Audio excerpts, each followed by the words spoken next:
Might as well anyway. Hello, Internet! Getting right on into it.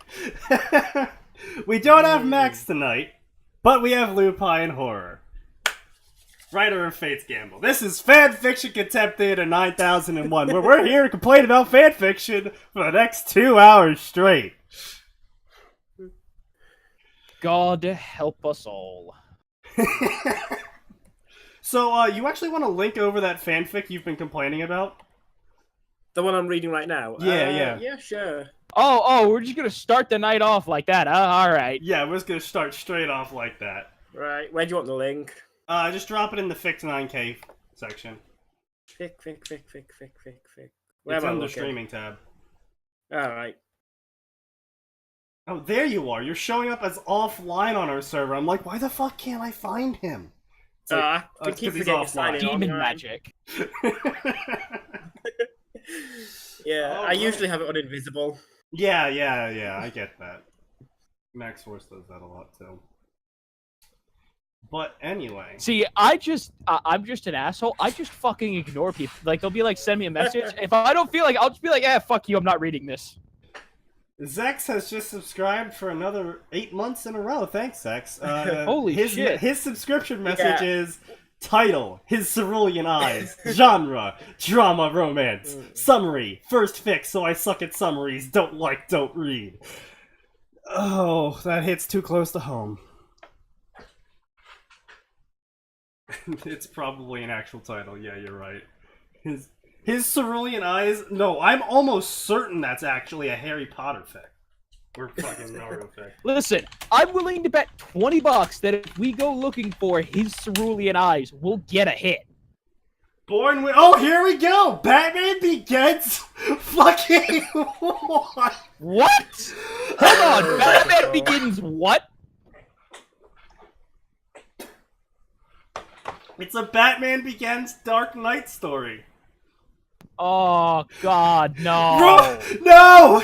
No, Zex! You can't be too right! Zex, you're too powerful! His cerulean eyes. Genre. Romance. Oh, God. Oh, that just makes me think of that song by... Fuck's sake, I turned on Evo and it's just goddamn Ryu versus Dark Ryu. Yeah, but They're there is just a lot fucking fireballing. Nice. There is a lot of Naruto fics with cerulean eyes in the title. Blue-eyed blonde. Yeah. Jesus. So Limp Bizkit, that's what I was thinking of. Limp Bizkit behind blue eyes. Oh, okay. Ooh. Feet Oh don't boy. match the title. There we go. That I feel old now. Because I know what Limp Bizkit is. Yeah, I know. I know. Am I that right? old? I'm only 24 here, you know. Yeah, I'm 23. We're all 24 we're here. on the internet. We're old as shit. Yeah, that's true enough. That's true enough. All right, so why don't you give us a quick rundown of what where you've gotten so far in this story? Let's have a look. Where am I? I'm in chapter 13, I think I am. Yeah, I'm halfway through chapter 13. Oh, Jesus. The story doesn't start off as terribly as the rest of it. It's basically, there's this... It's a DxD fic crossed with the Nasuverse stuff. Right. It starts off with this original character, a librarian. It's got absolutely nothing to do with absolutely anything in the DxD, so it starts off looking like it won't stick to the rails of canon, it'll do its own thing. Because just while he's in the library, he's thinking of, I wonder what would happen if sort of thing. And somehow, strangely enough, he summons two of the servants, Assassin, Jack the Ripper, and Cast a nursery rhyme. So Oh, great. Two of the fucking lamest fucking servants. Hey, fuck you! Jackie is best servant. Oh, good. I'll be sure to let the FBI know what your opinion is. Hey, murder lollies, you can't go wrong with them. Yeah. Yes, Well, they're not the you only can. servants that turn up. Because I think they turn up. He's on his way home from the library where he works, and he comes across Issei, who's just finishing off his date with René, Yuma, whatever you want to call her, and gets involved. He doesn't save her, so it save him, but Jack does kill René. Well, I think she cuts her limbs off or something like that, and then leaves her to Nursery Rhyme's Nameless Forest, where someone forgets their name, they forget who they are, they forget everything until they forget they even exist, and then somehow they cease to exist, which is a really weird noble phantasm, but okay. From there, though, things just start getting a bit downhill, because the main character just gets over things just so quickly. Yeah, I also heard that Rias tries to mind rape people several times. Oh, no, at one point... What? Yeah. So basically, when Issei's running about the place trying to find people who remember Yuma, as everyone's memory of her was gone, Right. he comes across a librarian, and the librarian's like, okay, then I remember her, sort of thing. And then while he's panicking, he goes to walk Issei home. But like just before they get to Issei's home, they run across Rias. And Rias then starts following them sneakily. And then they come across Donaseek. Oh, of course. One of the fallen angels. Obvious. Who was trying to kill And then he calls on Jack and Alice, as he's called them, to do what they did to Rainier. And then Rias thinks, I want that power, sort of thing, and then invites them to the Occult Research Club. Where eventually they do go, the main character's a bit suspicious at first about what's going on. But then she introduces Issei about him being a devil and all that sort of thing. The entire time, the entire time that the main character, this Takumi, I think his name is noticing how she's using her body to convince Issei about how she's putting it on display, how she's acting and stuff like that. And then she looks him in the eyes and tries to use hypnosis on him, which doesn't work for some reason. He just collapses on the floor with like loads of pain and stuff like that with a headache. Whereupon little Jack the Ripper's got a knife to her throat. Well, yeah. And Nursery Rhyme is trying to undo what she's done to him. Once he's starting to recover, Nursery Rhyme puts Rias in an illusion where all of the Occult Research Club has been slaughtered, and then she's being romanced by Rise of Phoenix. And then at the end of that chapter, it's just like, Nursery Rhyme, stop, stop, stop. And then you get to a point in the aftermath where the main character and Rias just kind of forgive each other, sort of thing. And I'm just like, hang on a minute, what? What the fuck? Yeah, See, this is why we only read the first chapter, so we can sit there and be like, wow, that was bad. No, Let us move on, so we don't have to endure this. But that's the thing. We read chapter 1 and we're like, okay, that was okay, and then we leave. We get out. Yeah, no, the thing is, like, it was okay for the first, like I say, maybe 2 or 3 chapters. I'm like 13 chapters into it at the moment. Why are you still going? Call me a masochist if you want. I just really want to know what's going to happen. Because it starts getting really, really weird at some point. Because at one point, it just starts skipping to different parts. Because there's several servants, obviously, all over the world. I mean, there's pirates. You don't even know what they are. So they're not coming to it yet. And then Charles Henry Sanson, the assassin, gets summoned as Saber in Russia, I think, because he keeps speaking in Russian randomly, even though he's a French servant. Oh. Yeah. Except, right, he kills the people around him, realizing that they're not the master and what's going on, and he thinks they're not nice people.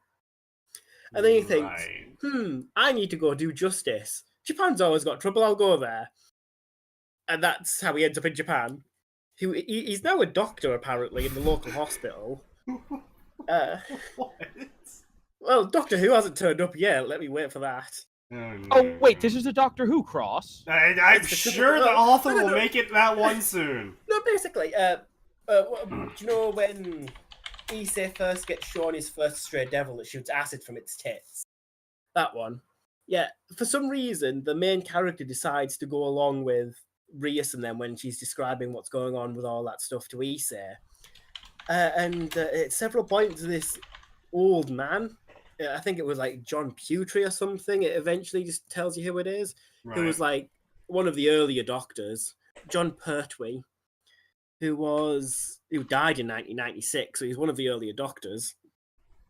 But anyway, his name and nothing like that's mentioned at first until Xerxes, which is Rias's brother, Lucifer, makes a donation to the library and then just randomly turns up. and basically convinces the main character to let him do a scan of his mind, because apparently he's getting headaches and stuff, which is apparently leftover magic from Rias. Why he let the head devil mess with his head, I will never know. But then Satan comes up to you, hey, you mind if I poke around in your head for a little bit? Yes. What the actual fuck after my sister's mind fucked you, of course. But that goes on, and then he whips out this sob story about. I was waiting for you to say he whips out his dick, because this is fanfic. I mean, honestly, it's a D times D fanfic. I was prepared for that too. Yeah. So basically, he whips out this sob story about Rias being forced into marriage. The main character's like, okay, I'll go save her. And he gets given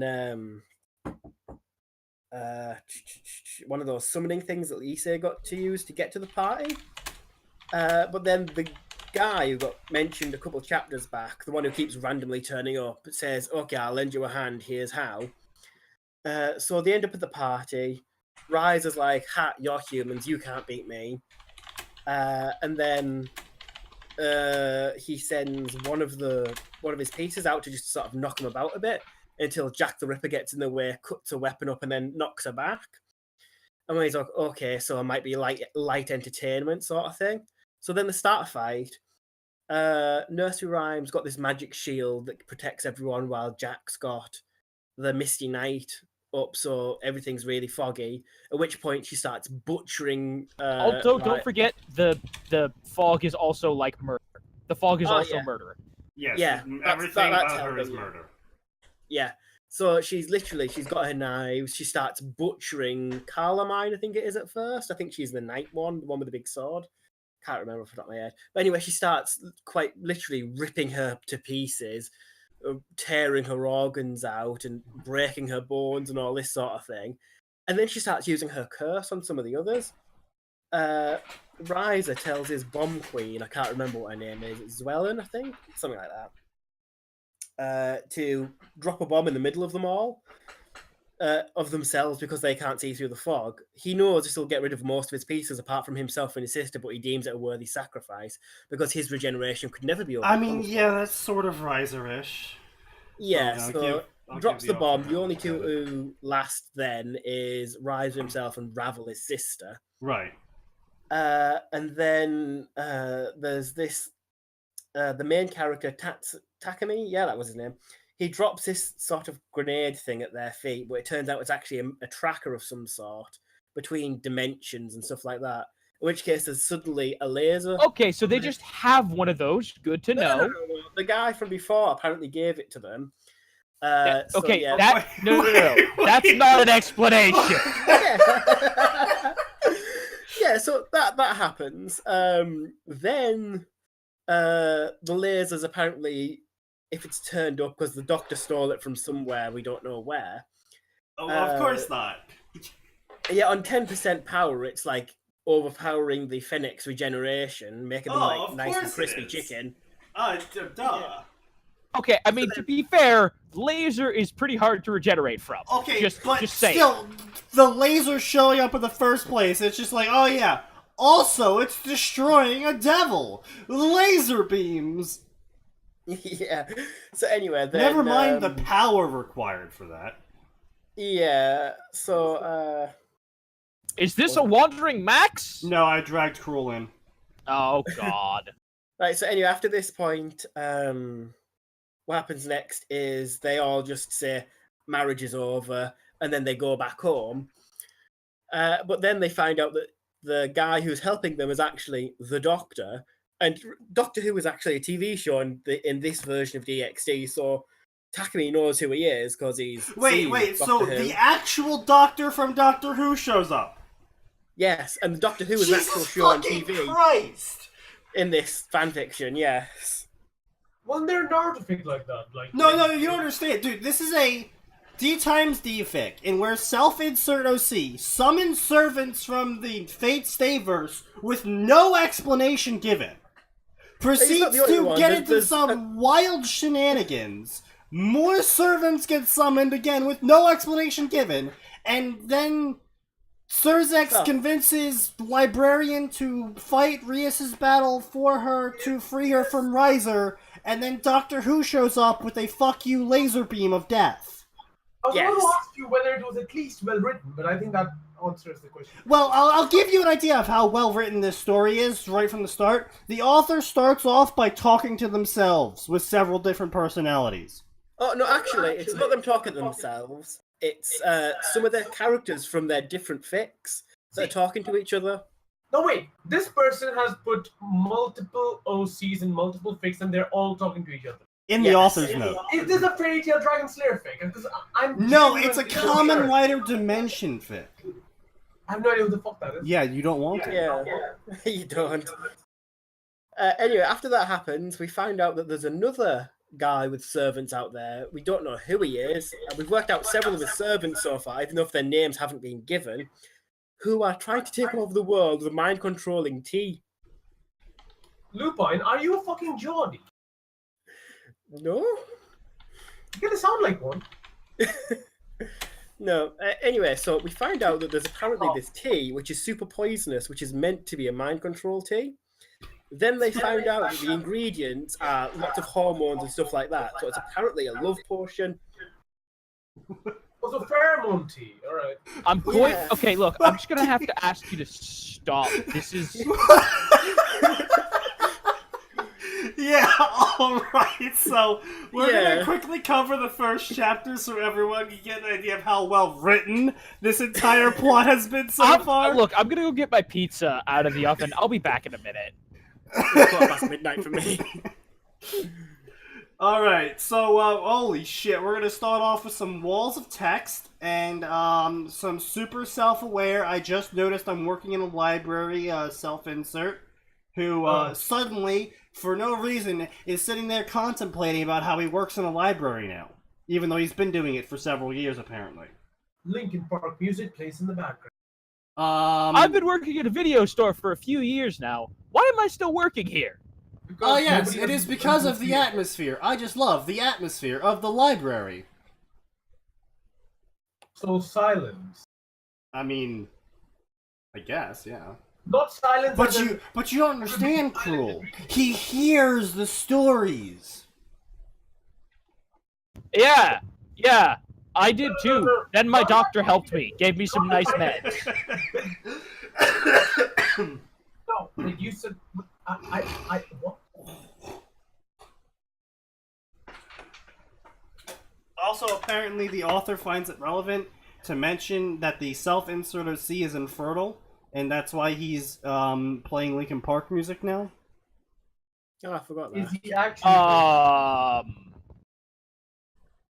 Dun, dun, dun, dun. I question how those two are related, strictly speaking. I understand how Linkin Park could lead to someone not getting laid, but like Okay, infertility. no, I was joking about the Linkin Park music being played, but the author... Okay, no, hold on. With this shit show of a story, I don't think that's an unreasonable assumption to I take mean, at yes, face value. that's fair enough. But still, like, for some reason, the author is like, he wasn't always like this. And then he found out on that dark day he was infertile. And it shattered his heart. Who cares? Infertility is like the best thing ever. Bang away, no consequences. Do you realize people pay money for that privilege?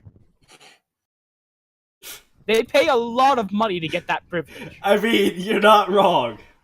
You know, I've got a friend who's supposed to be getting. Okay, so the reason why it seems that Nursery Rhyme and Jack the Ripper are summoned is because he's reciting a nursery rhyme to himself as he's wishing for a daughter. So he ends up with 2 lollies. Yes. Crawl! I've got several problems. But yeah, honestly, Then it's just you reported to the walls of FBI. text occasionally broken up by a single line. And then then Rhaenyra gets mind fucked, and then some more walls of text, and then some more nursery rhymes.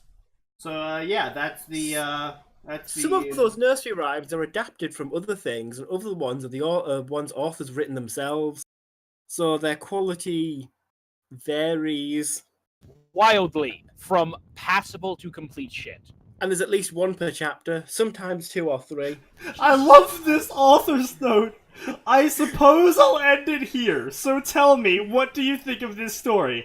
Unlike my other grade 2 stories. I haven't physically laid eyes on this. I'm doing that out of protest, but I can tell you that this author needs to stop writing. Unlike my other grade 2 stories, grade 1 is where the chapters are 3,000 words long. This one was written in one fell swoop, so don't be surprised if there's a drop in quality.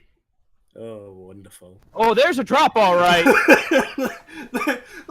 I haven't read anything else of theirs, so I'm wondering what the quality of their regular stuff is. There's a drop in quality, and then there's tossing the baby out of the second story window.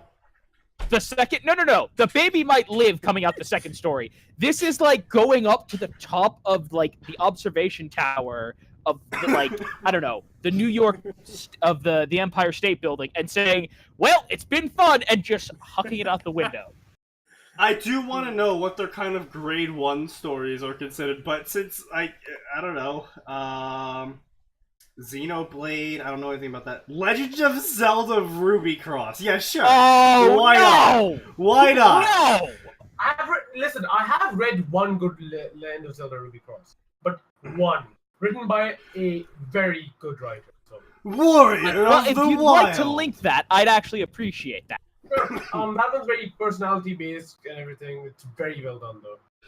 He had served his purpose, and he was content living his life, aiding the princess. Now, however, both he and Zelda find themselves facing the darkness. All right, that has to be Max. Yeah. Hi. Boy, we got a full party of 5 tonight. Yes, we do. Hello! Yeah. So wait, does this mean we can finally tackle the heroic instance? Max, LupineHorror. Hello, Oh, Max. hi. I don't know how to actually rank your story. Sorry. He's cheerfully ambivalent about your story, I would say. Yes. Fair enough. Enough that he tells me he's still reading it. So, I mean, that's like... Oh. I actually just finished it up. Oh, there you go. Yeah, did you read part 2 yet? Because that's another No, half I finished it. I finished everything he's currently written for. It's like, I don't know if I want to see more of this or not. I've never had this feeling about anything before. It's very odd. Okay, To be honest, I was just running out of steam at the end. Yeah, I initially started writing Fate's Gamble because I didn't want to be one of those guys who reviewed stories without actually having tried to write anything. So I didn't expect it to be good going in. I feel like around chapter 30, you just kind of said, all right, I want to finish this, so let's just bull rush. Pretty and much. it bull rushed a little too far. Yeah. Fate's Gamble Round 2, as I like to describe, it's Fate's Gamble, but shorter, and you're on cocaine the entire time. Fair enough. I will accept that description. So I mean, you were dude, look, admitting you had being My on Little cocaine the Pony entire show up time. at Good one to know. point. No. I'm just saying that. Nope. It's on air. Somebody clip it. Damn it. Done. Excellent, well done. You don't record these, do you? This yes, is being live streamed. It's going to be archived on YouTube. It's going on Spotify. We'll make sure your parents hear it. Well, they're asleep right now, so Oh, no. We'll wake them up. please don't. How I would do that, I'm not sure yet. You could have Sneaky yell. But anyway, so I'm going through his Legend of Zelda Ruby Cross, and it's just more walls of text, and then the world slowed down, and then we switched to Zelda's point of view with more walls of text, and suddenly they're in Ozpin's office, and Ozpin's like, I know all about Legend of Zelda. Please come into my office. I wish I'd talk to you more about it. Oh, right. Okay, I was about to say, look, I can't criticize much because I've done a bunch of hand-wavy bullshit in mine and Max's story. Yeah, But them. But here's the thing. As soon as he went, and my name is Ozpin, and I know everything about The Legend of Zelda, I was like, now you've gone too far. It's like, who was it, that author? Quatermass, where Luna knows Oh. everything. God, yeah, Quartermass. Oh, what? Oh god. That watching Quartermass write as the years have gone by is like watching the downfall of someone. It's like watching this small pebble roll downhill until it becomes a boulder at the bottom, and then it smashes into someone's house. Like, Let's I be used clear to here. really It's a boulder like... made of shit. Well, no, look. I used to really like Quartermass's stories, and then Yeah, same. somewhere along the way, they just got caught up in a lot of fanon, and just started writing the really shit fanon we rag on here as, like, their main staple stories. Also never finishing anything. They get, like, maybe 10 chapters into something, and then they move on. And it's just like... ugh. The definition of slippery slope is Quartermass. Yeah. 100% agree with that one. So, Atin wanted to rant about Warcraft today. And I felt it was in everyone's best interests to cover some Warcraft fanfic today for that. Of course you did. Now, I couldn't find any Warcraft fanfic. What I did find was a Naruto Actually, I'm Warcraft reading fanfic. some. So, it's Saying that some of the stuff I'm reading has been updated in like 6 or 7 years. Yeah, I actually like stay up to date with the fanfics we read on here, because one of our main problems is when we're commenting about, oh, the author's dumb. We can't really say that if, like, 4 years ago no one knew that information. So I like to stay up to date, so when an author incorrectly states something on here, we can be like, you're dumb, we already knew what that really is. Stop inserting your AU bullshit into canon. Yeah. Yep. Anyway, so this is Naruto Uzumaki, the Prince of Death. Arthas sought an heir, and found one in the demon container of the elemental countries. Oh, we gotta get this. God. There it is. Wait, Why are you lying to me? Sorry, my Discord's fucked up. Now the boy will be trained by the Lich King's throne, if needed, to get the revenge he deserves. May Kami have mercy on the elemental nations, for death walks the lands, and he is furious. Actually, World of Warcraft, but I couldn't choose that option. What? Are we sure we've never seen this one before? I think It he sounds does. vaguely familiar. No, I think the one we covered from this guy before was Naruto Uzumaki, the heir of, Deathwing.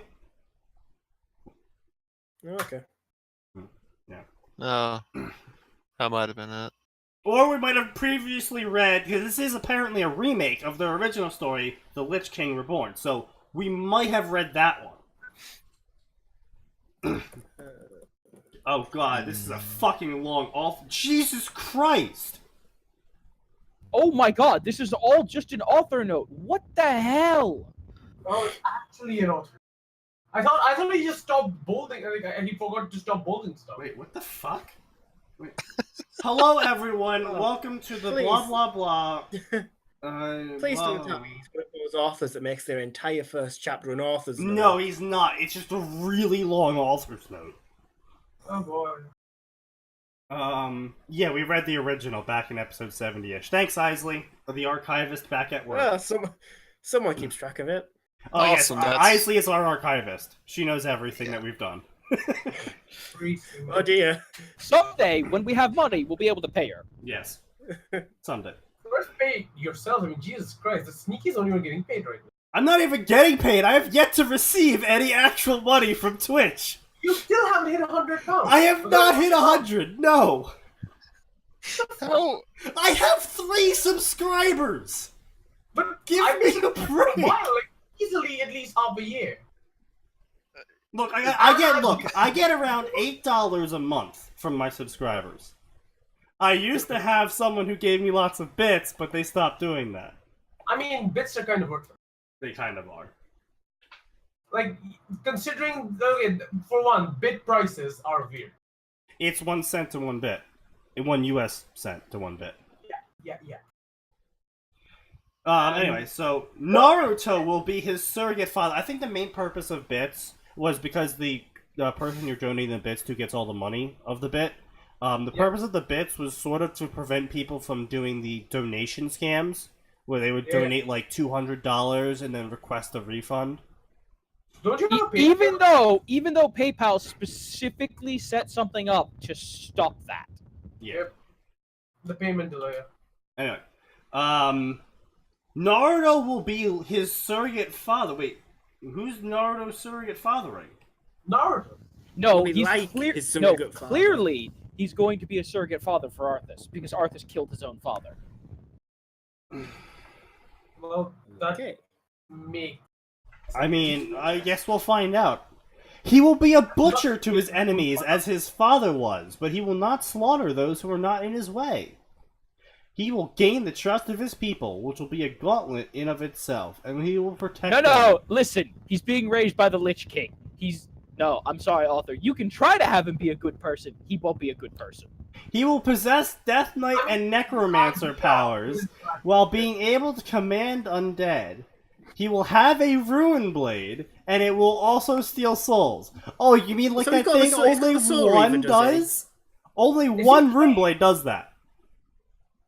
Well, my first And thought went that's straight to Frostmourne. Soul Reaver. Well, Jesus Christ. yeah. He is actually Kane. This will take place during a different version of WoW, as Naruto being there changes things. Isn't that the whole point of fanfiction? To change things? Yeah. Apparently, we're You gonna have would some. think that, but one of our chief complaints is when authors completely ignore that. Well, not only that, the other chief complaint is the opposite side of it, where they're like, "Hey, this character's here. Also, have this massive AU of the universe they're going into." It's just like, fucking why? Well, I can understand if they establish a setting and then they introduce something that changes it. I can understand it building off what already exists. I can understand that. Explain how your world is a bit different and what made Well, it no, so. see, like this shit Yeah. we normally see. I think the most glaring one was I think it was Harry Potter D times Harry D Potter. cross? Maybe? I don't know. It was something in where it was like, there's a massive AU in D times D, and it's also a massive AU of whatever's crossing with it. And Oh, yeah. now they're crossed. It's like Yeah, they I were do remember. AUs before they were crossed, and Yeah. now they're being crossed, and it's just like, holy shit, that is way too much to take in for a simple crossover. Yeah, I do remember one that was like that. There was Harry Potter cross with DxD, where Harry was Greyfear's original lover a couple hundred years ago. Yeah, But yeah. then he caught Greyfear in bed with the Surzex, and then it just got weird. Yeah. Yeah, as Arn says, why not just write original fiction at that point? It's like, yeah, I mean, just what write I did original fiction. start writing then. original fiction. I don't actually have anything published, but I did start writing some. Yeah, you should start publish- web publishing it. Set up a Patreon. I think I've got like 70, 80,000 words of it written. That's pretty good. That's I've enough to start up a actually- that's Patreon. pretty- Yeah, just like start up like a weekly chapter release of it, and set up a Patreon. Send out a notice to your followers who followed you from your Harry Potter stuff, and you'll probably get a Considering decent it's followers original on that. fiction, you can actually claim that you own all. Nice. Yeah. You're technically selling a service. Yeah. Yeah, I might get a first book finished and then see if we could get that published or something. Original publishing these days really doesn't work out for a lot of people. Oh god, what do you want from me? Who said my name? You're free this Sunday, right? This Sunday? No, I'm not. Oh damn it. Anyways, I told you about the game book, right? I'm almost done with like chapter 1 of the whole thing, so I need somebody to test it. And for some reason, I believe you'll be the most pragmatic about it. So yeah, I'm sorry, testing. Wait, A game that he makes before he releases. Oh it. yes. the game book, yeah. Let me check my schedule. Let's see what we got here. What about you, Matt? Because you know Worm more than I do, so it's probably. I apologize. Worm. We have no idea It's a what Worm game. Naruto would do in change. Wait. Fucking what? So if some things are different, just believe they naturally occurred because we have no idea what Naruto would change by being there, being raised by Arthas. Wait, Then write the Wait. story then. not you. we, as in I, the author, don't know what my decisions would have an impact on the story, so I'm not going to bother writing them. Oh dear. Holy shit, my dude! Oh, Things are different, just trust me. It's Naruto's fault. I don't know if I should be applauding how upfront this author is, or face palming at how upfront this author is. Yes. Why not Why both? not? Mostly be sad. This chapter, the next, and will be in Warcraft, but the rest of the story will be in Naruto's realm. Realm, not land mass. Realm. So this is a different world. So Arthas went and opened a portal to an alternate world. Which somehow, not Thrall, not Jaina, not Malfurion, nobody finds out about this. Despite the massive amount of magic Not energy the now it Burning takes, and all Legion, the who warning have a signs. monopoly on that. Like seriously, like the Burning Legion has a monopoly on trans-world travel with portals, and the only Yeah. reason why the portal to the Burning Crusade main city, I forget the name right now. The only reason why in lore that portal works is because the gods of light and goodness are helping you make that portal every time you do. Yeah. So it's like Arthas is just like, yo man, I need an heir. Portal open! Oh hey, orphan kid, you're my like heir now. Okay, bye. Pokemon, yes, exactly. Come with me and I'll help you murder lots of people. Oh, okay, that sounds fun, says I 6-year-old actually Naruto. kind of really want to read how they introduce the two now, because it's like, the fuck did you say to this kid that makes him go like, oh Wait, yeah, no. hey creepy look what it guy says. exuding death, I'm gonna come with you. Look what it says. There will be a slightly long author's note at the bottom, so you may have to search slightly to find the guidelines. Wait a second. Is this the same guy whose first chapter was literally not? Oh my god. There's an more author's note. author's note? Yeah, it's Wait. nearly as long. He says slightly long, implying that this isn't a long author's note. How much of this first chapter is author's note? I think a third of it, like a solid third of this chapter is just author's Pairings notes. are undecided. It will be a character from Warcraft that not many of you know. That will serve Naruto is likely. Many will serve Naruto, but only one will be paired with him.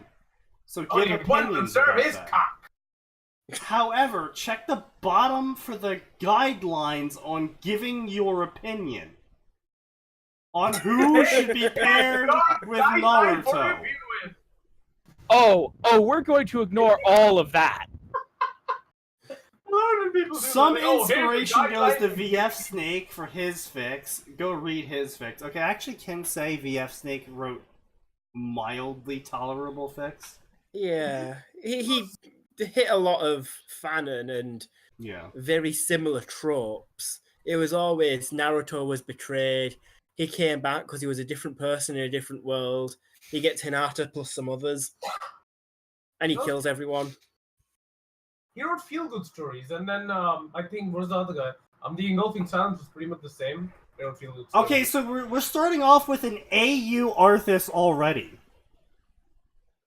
Arthas is going to be a butcher and a bastard still, but instead he no longer throws away his soldiers unless they fail multiple times, and he no longer leaves his allies to die.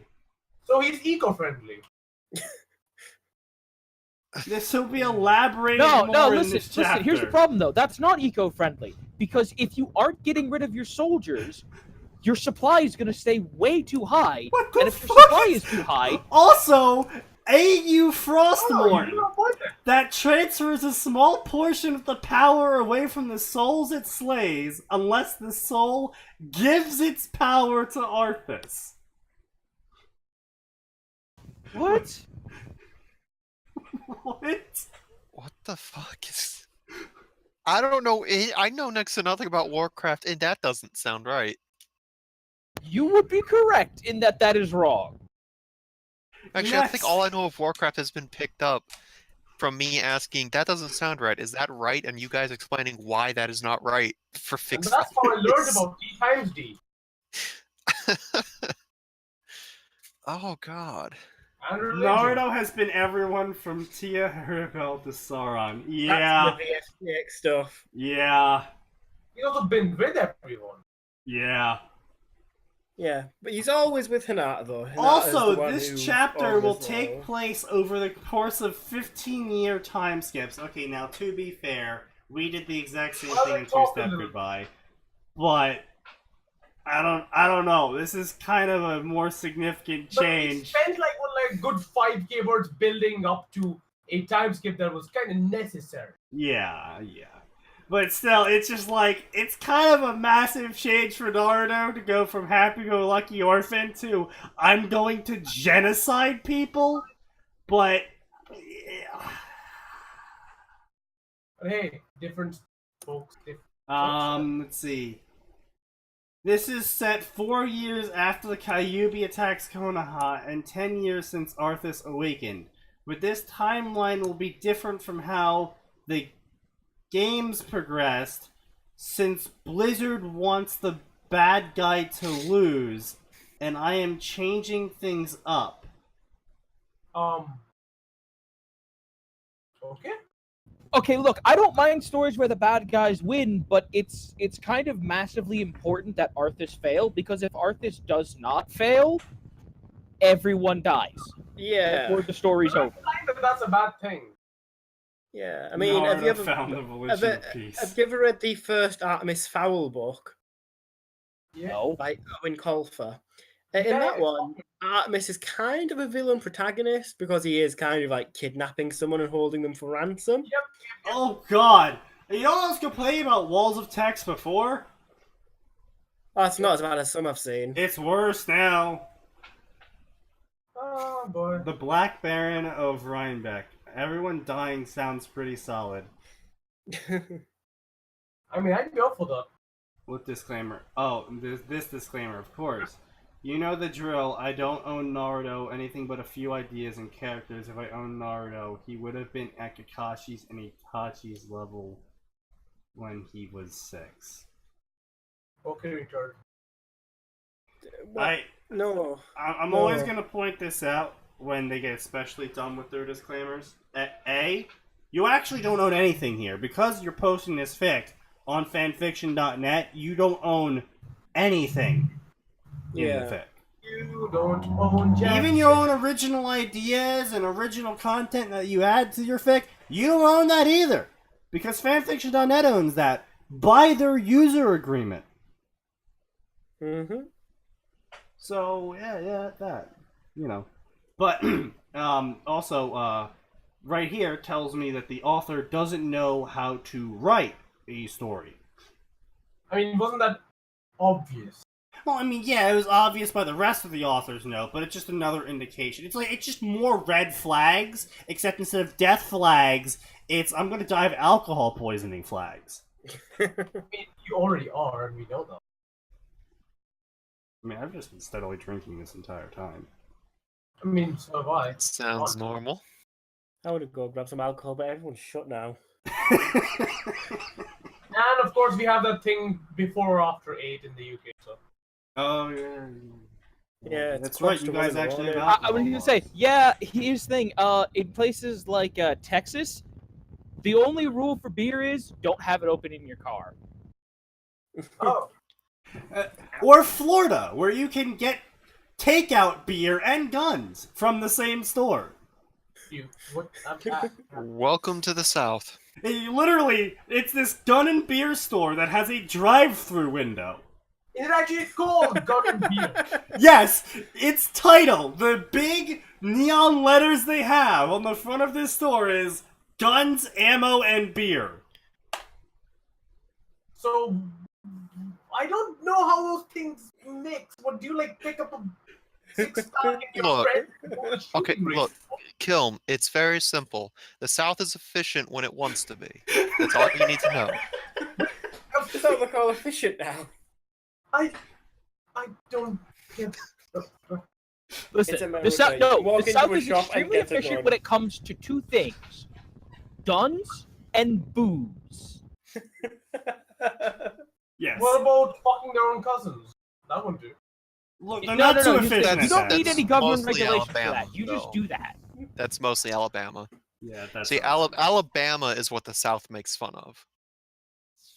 And Alabama makes fun of the Alabamians, whatever. Albanian. They make fun of the Albanians. They do make fun of The Albania. people from Alabama who live deep in the Appalachian Mountains. That's what they make fun of. Another little fun fact before we actually get into this story is it is illegal to buy fireworks in Pennsylvania with a Pennsylvanian license. However, you can buy fireworks in Pennsylvania with a New Jersey license. Yes, that is one of those weird things that happens down here where it's like you can't technically buy fireworks in your But can state. you buy butter knives? Like Yes. Well, okay, look, I can't Listen, buy butter fireworks knives in for Illinois, days. but I can head 2 hours across the border into Indiana, and literally on the highway, there Yeah, are stores set right up at the border. Yeah, super there is close to a the border. right. And It they're is like, literally "Get a all of your store called fireworks right here on the legally." border. It is a Yeah, fireworks shop called Right on the Border, and it sells. There's Yeah. there's weird stuff like that in Britain and stuff as well. I mean, there's a place in Scotland where, as long as you use a bow and arrow, it's legal to kill a Scotsman. I'm sorry, what? this sounds like an outdated law that was never repealed. It Well, is- I mean, it's also Has anyone tried to take advantage of it? I don't know off the top of my head. But I also know that it's illegal to eat mince pies on Christmas Day. That's another one that's not been repealed. Isn't it also your Well, right I mean, as an I remember Englishman? at one point it made news because there was a guy in England. Apparently, trial by combat just never got taken off the books. Oh no, that was Yeah. Massachusetts. Yeah. And an elderly British man tried to take advantage of it to get out of a £50 parking ticket. Yeah, that's still a thing in a handful of That states. actually happened successfully in Massachusetts, by the way. Yeah. Okay, but actually, when, I was- Sneaky? When? Like 2014. Oh, what the Yeah. fuck? Yeah, super recently. Okay, I'm gonna like, need an article about that. I'll go track it down. There was this thing on the news a while back, as in going back a couple of years, about this really, really rich guy who went out and killed someone. He got away with a fine because apparently he was so rich that he don't understand that poor people's lives had Oh meaning. yes, that was down in Texas. Yeah. Oh, Yeah. no, so what? You are not yeah, strictly affluenza. speaking incorrect.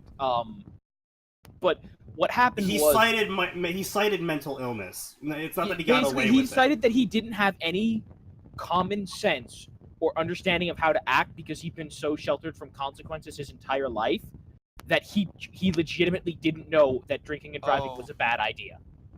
Yeah. Sneaky. I'm not finding anything about the Massachusetts thing. I remember it coming up occasionally, it. Mhm. but the loophole, as of 2013, the loophole allowing trial by combat to what's the word? Resolve issues is still in effect. Yeah, it is. And they probably have not looked at it because no one Yeah. has actually tried Like it. I said, there's some really weird ones, like walking a horse backwards down the high street and stuff like that.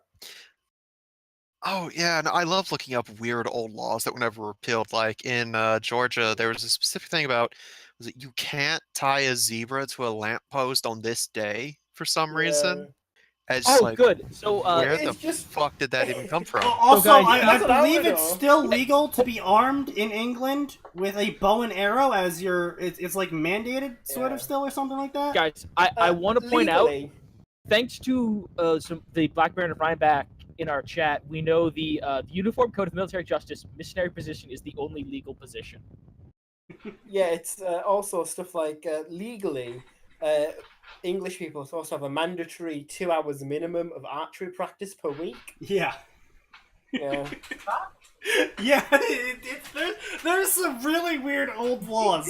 Like the law loophole in Georgia, was it, that allowed a tree to own itself?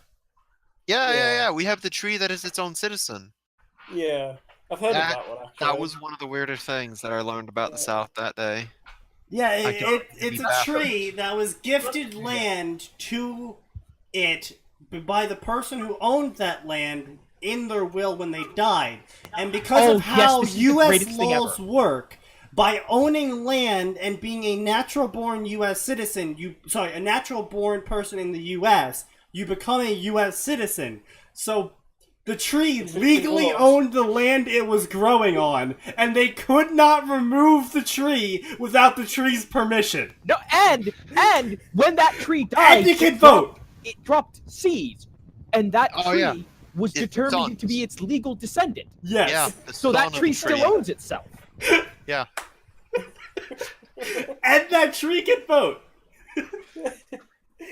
Yeah, it's like in England, you know, everyone goes, "Oh, the death penalty isn't a thing anymore." The death penalty is still legal, but the judge is not legally allowed to wear this little hat thing that allows them to declare the death penalty. So the death penalty is still legal, but there's this little funny shawl or something like that that the judge is not legally allowed to wear. Okay, so wait, so he has to wear a special little hat to sentence someone to death. And so even though it's legal to sentence someone to death, it's not legal to wear the hat, so he can't sentence anyone to death because he can't wear the hat. Yes. But he still has to carry it with him whenever he goes into court. I believe. Fuck off, England. I believe. You know what? I don't Either think let them we be can come murdered up. or don't let them be murdered. Don't do this. I don't think we can come up with a better law than that. So let's get back to this story. I don't know. I feel like a Google search would fix that, but Maybe. Anyway, so blah blah blah. Sealed his Kyuubi in the Naruto. Everything was peaceful. Blah blah blah. Except the villagers literally kicked the shit out of him, but they never killed him. A lot of Naruto stories. And we whine about it every time. what? Especially in Yandere Kyuubi stories. Yep, okay, and some people didn't like it, but they still would mob up and nearly kill him every time. And it happened again and again and again, and it would happen all the times. And until the one time they're going to kill him, and then Hiruzen allowed it because by swooping in and saving Naruto every time the mobs formed, Naruto would be indebted to him and loyal to him. Indeed. Oh, we're going for the bad version of Hiruzen. Yes. No, it's either bad or misguided. It's the version of him. Yo, you see, he's morally gray. Sure, why not? That was for Atin. Oh, I know. Doesn't stop me from hitting your guts. Yeah. Imagine if you were a self-inserting Naruto. How would you survive? By not being I part would of survive by doing absolutely nothing, making absolutely no noise, and be like, no, there's nothing interesting about me. There's nothing to see here. I'm just gonna like run a feed. I would probably just move off that continent. I just say move to Ewo. Nothing ever happens I know, there. Isley, I know. I mean, the only place that ever gets destroyed is Konoha. Move to any of the other ninja villages apart from Kiri, where they've got the bloodline purges, and you're fine. You know what? You could go to the village. You could go to was it the tea country or some shit? Nothing ever happens there. Yeah, they have good tea. That's it. In Chicago, it's illegal to eat in a place that's on fire. Yeah. Oh no, Sneaky. I found some... there's a very good reason for that, and I'm not getting into it. God fucking damn Chicago. No, Sneaky, I found some good ones, by the way. Alaska, no getting drunk in a bar. For some reason. Okay. Yeah. Arkansas might have the dumbest one I've looked at tonight. You must pronounce the state's name correctly. Arkansas. Don't you mean Arkansas? Congratulations! You both just got yourself tickets. Well, I don't live in the Possible jail time. I believe that was put into place because of Kansas and the Arkansas argument.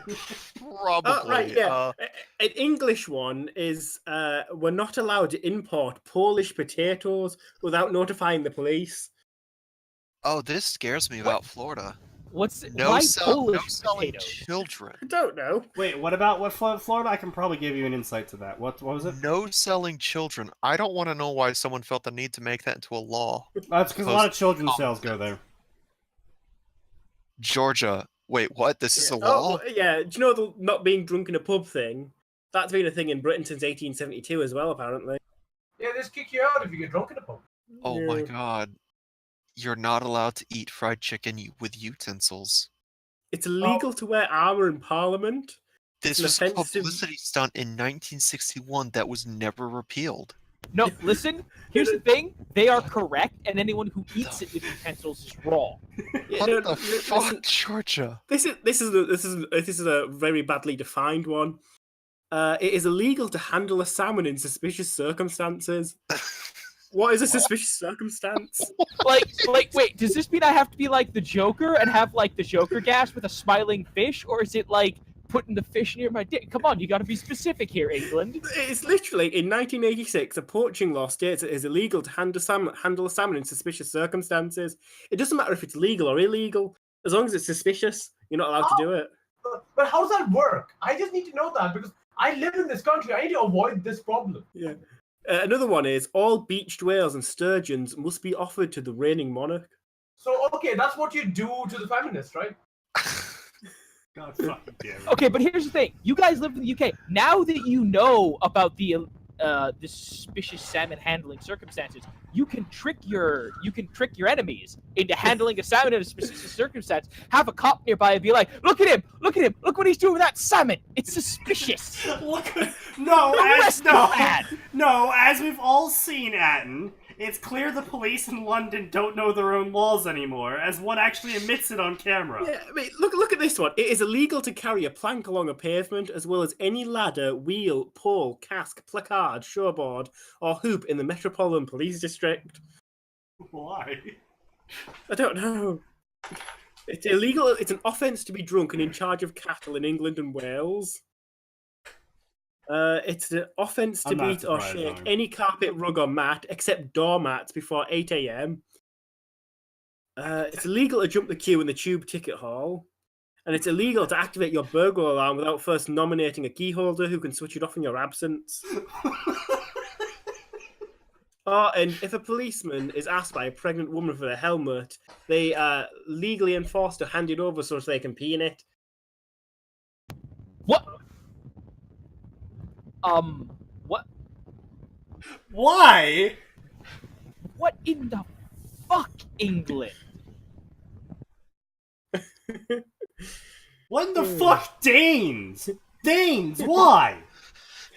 Parents are not allowed to name their children something silly, and the names must be approved by the government. The following banned names include Monkey, Anus, and Pluto. What? It's like that sign that you see when you walk into a bathroom, and it says, like, no shitting from the toilet onto the floor, please. It's like, who did that required that sign?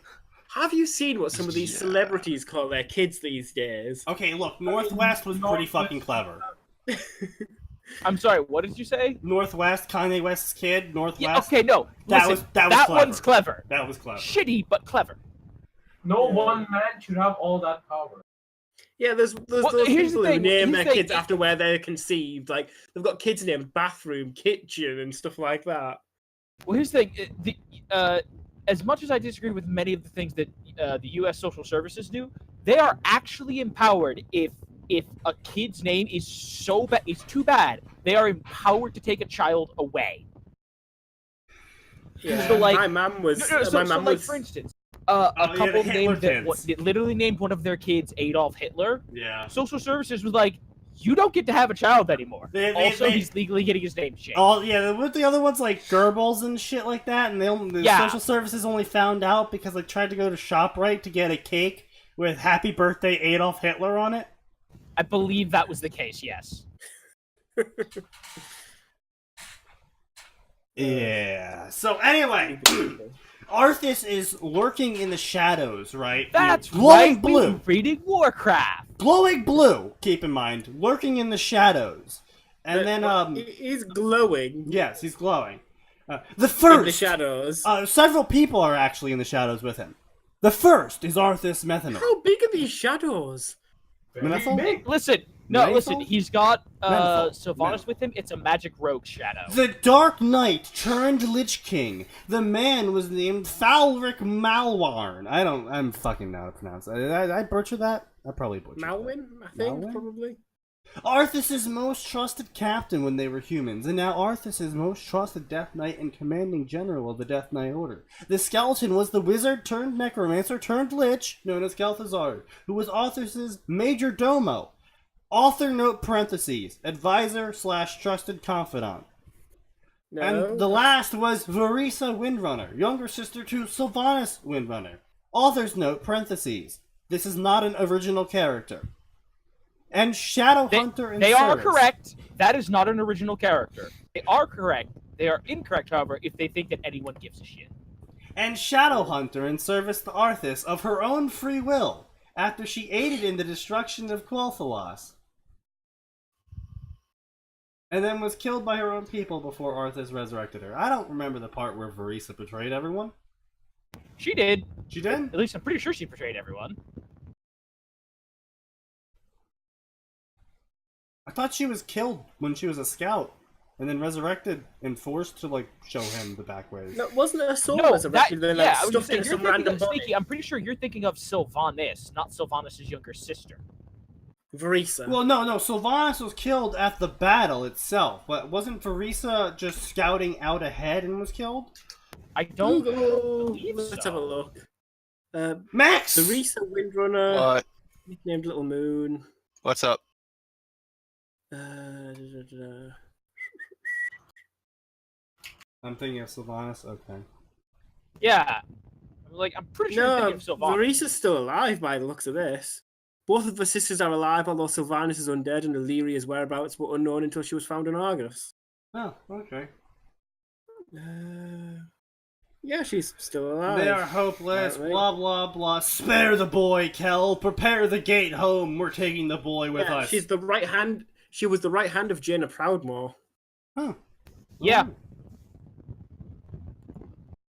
But hey, listen, anyone would turn evil after being Jaina's right hand in duel. The mob of citizens is currently getting a moral lecture from the Lich King. You know you fucked up. What? You fools! The boy is not a demon. He is a prison for it. And I will not allow you to harm him any longer. For he is now of Arthas use to wouldn't me. care! Arthas would... No, the Lich King. The Lich King would wait until that child was near death, come in, kill all of them, and be like, I've saved you. You're mine now. Well, it's Arthas. He killed like an entire city to protect it from the plague. When that was What the Mal'Ganis. fuck is That was- this dialogue? That was before Frostmourne! Yeah, Hold that on. was Warcraft 3. Guess what? It gets worse. Naruto seemed relieved and bowed. Thank you, mister. Naruto spoke before stopping as he had no idea who the man was before him. Arthas smiled at the boy from behind his helmet.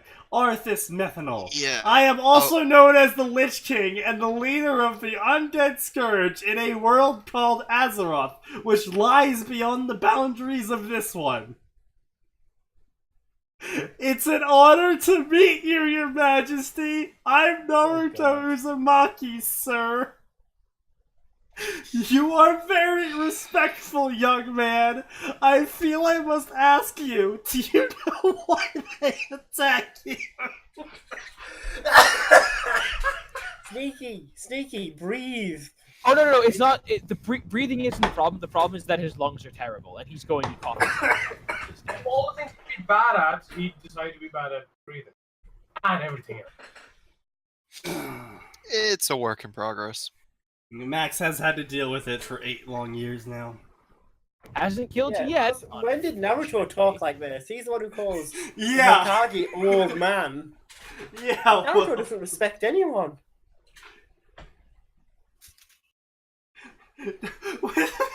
Naruto nodded. Yes, I have the Night-tailed Demon Fox sealed inside me. Wait, how does he know about that?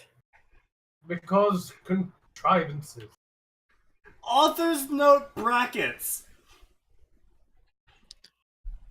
Using it for the fox for the time being because Naruto doesn't know that the fox has a gender, let alone what it is they are as a whole. If you want the Kyuubi paired with Naruto, I will make it female. God fucking damn it, Engulfing Silence. However, the only other time I genderless see female Kyuubi is when she is Naruto's mother. End author's note bracket. Period. That reminds me of a fanfiction where it was a female Kyuubi paired up with Yog-Sothoth, who were Naruto's parents. It was actually quite a good fic, that one, actually. What the actual fuck? Why was it not Yog Sothoth to make it interesting? No, it was Yog-Sothoth was...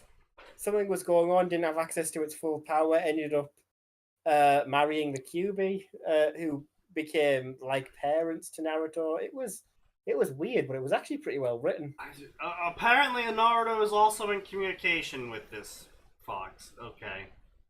Okay. I'm gonna go eat my food. Yeah. I'll be back in a Okay. second. Let's move on to not anything Naruto related. So how do you feel about Worm, fellas?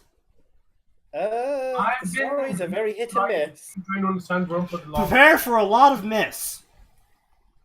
Wow, boy. what story is it? So this is going to be called Velocity in Space Battles. The Seven Tragedies of Taylor Herbert. Taylor's mother lived, and she has sisters who would never betray her. Even still, Taylor's life is suffering. Of course, because Taylor's life is always suffering.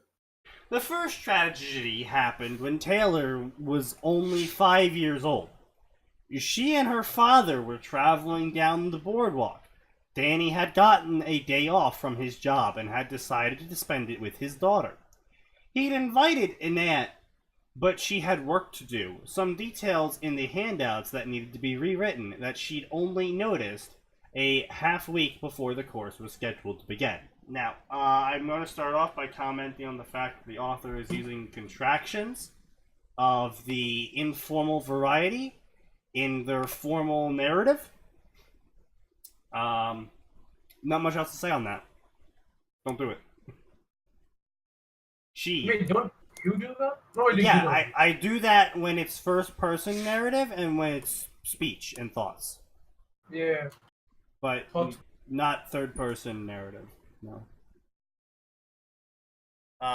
It's not inconceivable to make Kushina actually be the Kyuubi. I've actually seen that once. I've seen it a few times. Okay, actually, I will say Fuzzy Logic was fucking hilarious. And that was... The Kyuubi's mind was basically foobarred by him trying to seal her. And I say her because the Kyuubi still had the memories of Kushina, sort of, because of all the time that he was seeing out of Kushina's eyes, and sort of got its identity mixed up with Kushina. Yeah, I read another one where the fox thought it found a weakness in the barrier keeping itself it sealed inside Kushina and accidentally got her pregnant or something. So Naruto ended up being with the Kyuubi sealed inside him, but was actually the son of the Kyuubi and Kushina. Accidentally impregnated Kushina. Fucking Yeah, that was weird. I mean, it was like it was blatantly obvious that Naruto was actually the Kyuubi because he was like somewhere between Kyuubi and human in appearance, but he hadn't realized it yet, and everyone was like, no one mentioned it. So it was just weird, a little bit funny at times, but mostly just. I will be dropping the link to Fuzzy Logic into the fanfiction section. Isley has linked us another fanfic to read. It's a wormfic by Dire Squirrel. Oh god, I know Dire Squirrel. My back. Ooh. Dire Squirrel? Yeah, it's gonna be bad. Ooh, Dire Squirrel. I recognize that name. Yep. I think the only one I've read by them, though, is where Harry's grandma is Mix. Slayer's character, whatever her name is. Yeah, Fuzzy Logic's actually really good. I went into it thinking, oh, this is gonna be dumb. It's the author's notes, the summary starts off with AU time travel. I'm like, oh, this is gonna be so dumb. And I started reading it, and I was like, oh, this is actually really good. Or is it just a moment of like, this should be dumb? Why isn't it dumb? Yeah, this should be dumb. Why isn't it dumb? Yeah. Yeah, it's like where stories write themselves trying to be bad, but they do it in such a way that you just have to laugh at it. Like Fate's Gamble. Yeah. Yeah. If you want to say it that way, sure. just claim the credit. Just claim it. Yeah. Yes, I intended it to be bad. Well, to be honest, it was more like I've got to write something, so I just write the first thing that came up my head. So you just wrote a million-word fanfic. Yeah, you just had to write something, so it was a million-word Harry Potter fanfic. Yeah, I mean, literally, I had no plan. I didn't know what I was going to do. I wrote a 10,000 or so word chapter, and then as soon as I finished one, I was straight in the next one, and then the next one, the next one, the next one. It just got popular. Yeah, the new author syndrome. I love it. That's what happened to my first thing. I miss those days. Like, I have a stupid idea. I'm gonna run with it. Holy crap, I finished the story. Exactly. And then you go back to it 3 years later, like, what the fuck was I thinking? I go back to it 4 months after I finish, thinking, honestly, how am I going to do something with this? What have I done? That's always the. What have I created? Yeah, I'm not gonna lie. That's an even better one of like, what am I supposed to do with this? What do I do from here? Like, the idea of what the fuck was I thinking? I can't believe I finished this. Versus like, I think it's my Left 4 Dead story where it's like, what? Where do I even go? Why did I? Yeah, no, you definitely made a mistake there trying to do a triple author crossover. Yeah, do you know that original fiction? Congratulations, Sneaky. You're 1/3 of the reason that story died. I am 1/3 of everything, Max. Yeah, do you know that original fiction I mentioned earlier? Yeah. The main character, the first one is from an amnesiac character who wakes up in the middle of nowhere. He's like no clue what's going on at first. Right. Eventually, at the end of the story, the first book, he figures out that he's actually Death, the first horseman of the apocalypse. Oh. The thing is, before I started writing the story, I actually sat down and made a plan, and I'm thinking, what the fuck do I actually write in this thing? So basically, I went with what his powers were. So basically, if I wrote the story, I wouldn't just give them random powers. Right. I had a list, so I'd have to think creatively about how to get through things. And then I started looking through mythology and started thinking, how could I mess this up? Because I've got like Athena as a librarian and Artemis as a prostitute and stuff. What is this, American Gods? No, it's basically Artemis, because there's the whole destruction of nature thing going on in the advance of the modern day. Yeah. It had like a really bad backlash on it, sort of thing. So, yeah, so it's... that got really weird at some point. I think you can pull it off. I believe in you, Lupine. Yeah. But so anyway, the thing is, yeah. Anyway, moving on. Back to this terrible worm story, because it's only 4,000 words long. This story is gonna make you go, "Wow, how convenient!" Several times. Isn't that worm in a nutshell? Yeah, but that's it's gonna be worse. I mean, that's like every story if you don't have any kind of suspension of disbelief. Yeah, but you'll see what I'm talking about. But then there's too convenient. Danny and Taylor were walking alone together down the street eating ice cream. And blah, blah, blah. And Taylor was remarkably mature, and she was the luckiest girl alive. And it was so ironic how mature she was. And on their way home... It wasn't special, spectacular, or unique. One moment they were walking together, giggling, and the next there was a shout and the crack of gunfire. Danny pushed her aside, screaming for her to run, and she had always been a good girl for her daddy. She ran and ran and ran, and when she looked back, her father was nowhere to be seen. She didn't know what else to do, so she ran back home in tears, wailing and sobbing into her mother's arms. Annette was shaken, but not worried. She had known Danny long enough to know there was a reason he'd found himself the leader of a local union. He cared, and he was smart, and he knew how to pick his battles. That didn't stop her from searching the streets after he failed to return, after Annette had put Taylor to sleep. She had found nothing, and she didn't know what happened to him until the next day she saw it on the news. a clash between the Empire 88 and one of the myriad of Asian gangs that have been popping up in the last few years. Annette was devastated, but she was strong, and she'd run with a gang before, and she knew from hard experience that sometimes these things happen. Taylor had no such experience. She was only 5. It wasn't until the funeral that Taylor understood. Yeah, well, the author wasn't quite sure. No, she loses a year of her age every single time she's a kid. That's her power. Wait, her power is to get younger. Yes, Is this Amber from Darker Than Black? Hey, that's the price of her power. Every time she uses her power to manipulate time, she gets younger. That's not too bad. You just gotta wait some time. Yeah, until the point where she gets so young she doesn't exist anymore. I mean, that's fair enough, but then just don't do anything stupid like that. She's the leader of a resistance that's trying to preserve her entire race. Well, she's dumb. And she really likes the main character for some reason.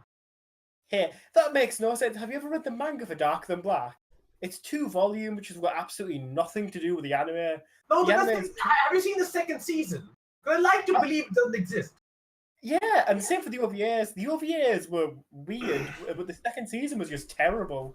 Just crawling in the shadows. And the fucking edgiest opening as well. Jesus Christ. Saying that, tell you who my favourite character in that was. Carmine. The one that had to drink I don't children's even blood. remember any of the characters. Do you know the one that had to drink children's blood and cause those implosion things? Oh yeah, the blood dude. Yeah, fuck. I was kind of sad. The woman. No, do not know that. He took her closer towards the gate. Oh, Sure, he turned right. up for like 1 or 2 episodes. Right, yeah, the side arc woman. Anyway. Yeah. Anyway. So Danny's dead. Okay. The second tragedy happened a few years later. Taylor had recovered, and Annette didn't think this was any way to live her life. Oh yeah, Taylor had yet to recover. So Taylor's still grieving Danny. And then Taylor was introduced to reading, but she hates books. She just wants her dad. And then her dad became God in her eyes. And everyone encouraged that by telling stories about him. And so things went happening. And then she got sent to sailing camp. And Taylor really liked sailing camp.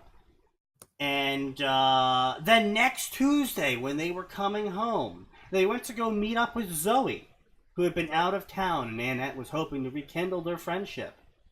And then their bus was hit by Lung! And everyone in the bus died, except for Sophia, Hess, Emma, Annette, and Taylor. You mean the named characters? The only one that survived with the named characters, just all the background people who, in the first season of Ruby, would just be the silhouette outlines. Also, she stood up to Long. Annette was like, "No, Long, don't kill these kids." "Why shouldn't I kill these kids?" "Because I said don't do it." "Well, what are you gonna do if I do?" "Well, take my eyes if you wish to kill these kids." "I won't take your eyes. You are honorable." And then Lung walked away. Hold up. I understand we're reading terrible fan fiction. I have breaking news, guys. You're gay? No. Lesbian? I mean, in some respects, I could be considered one. Regardless, Rooster Teeth has recently announced a pair-up with Scholastic Books in collaboration for a new young adult book series centered on Ruby. It's gonna be horrible. I think Ruby's gone down the drain. I think Ruby's... I think that, like I said before, I think they're just milking Ruby as hard as they can before their natural talent, which doesn't exist, ruins it. Yeah, I saw the first 2 volumes, fine. I got partway through the third, and I'm like, ugh, can't be bothered with this anymore. And since then, it's just got stupid. Yeah, but that's a shame though, because the third is the best. The third was the best season, which is sad.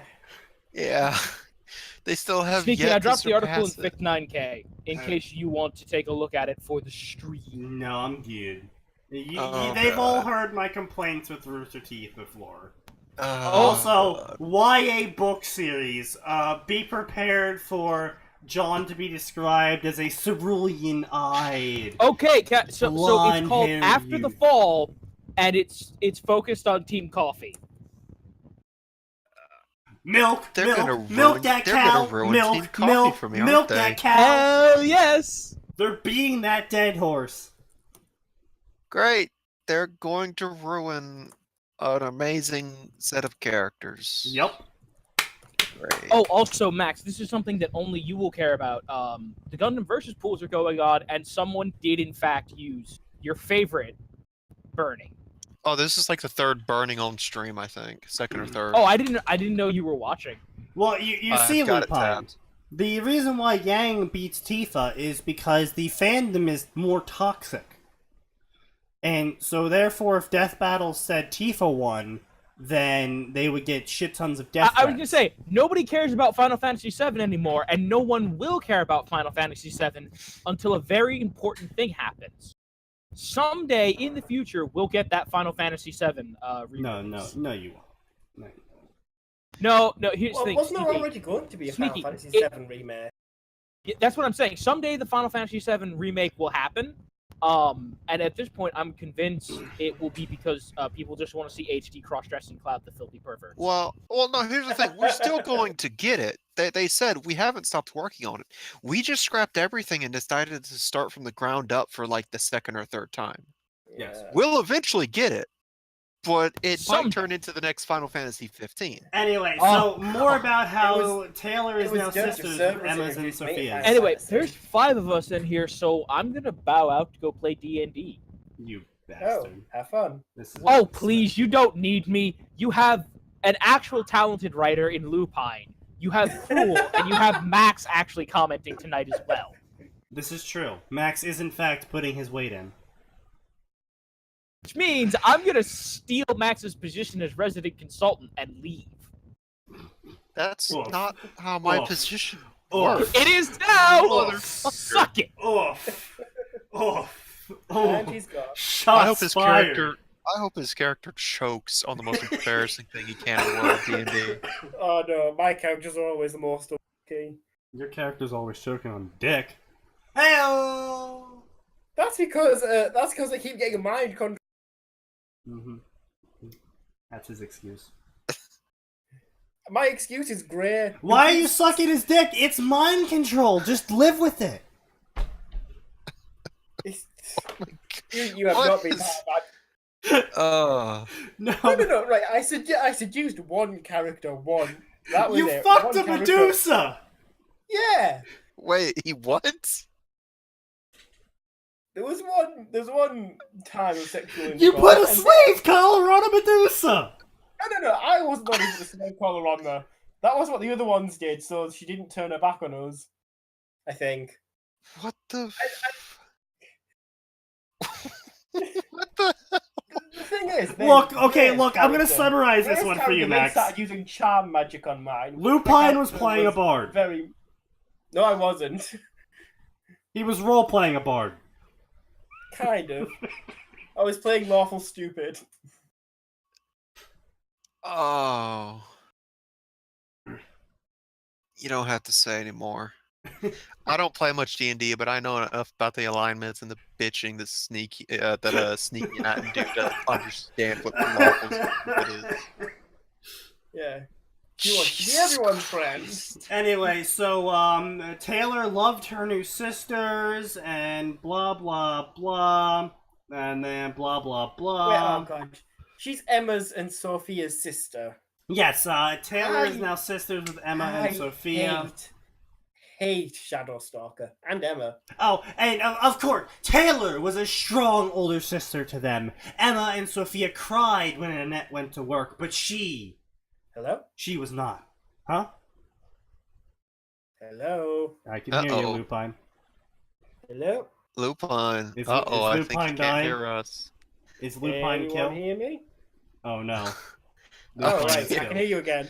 Okay. So, wait, was that you or me that just went out there? Because I was just going, You. hello? That was only you.